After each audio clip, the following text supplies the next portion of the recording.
Today we're up in Vancouver at Agro Coffee. We just completed a commissioning and training with a little bit of assembly.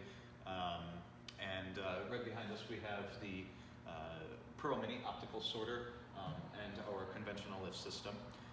And just over actually to the left we have our precision fill, also with a lift. Both of those were installed, calibrated, and we did a training on it with in-person training. Hands on time, about 9 hours with the staff to ensure that everybody was comfortable and confident when they approached what is arguably some pretty technically challenging equipment.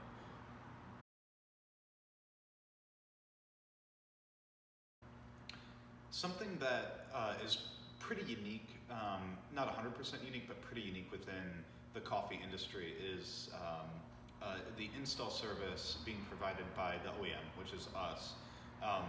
But at an affordable price.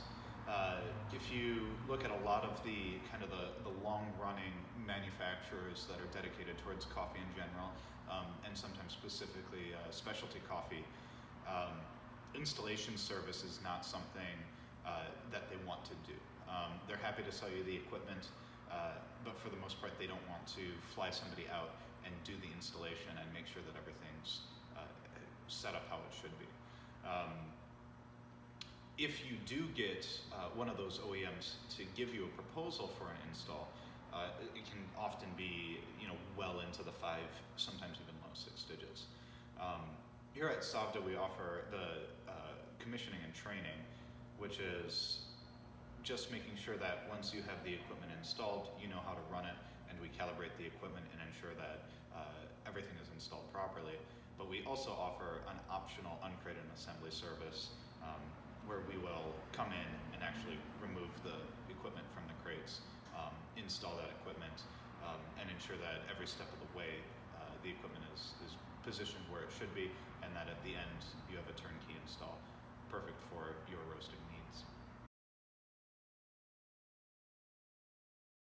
If you're interested in Sovda, our product line, and would like to either chat with me or Max over in Europe, or just find some more information without having to talk to anybody, you can check us out at sovdacoffee.com.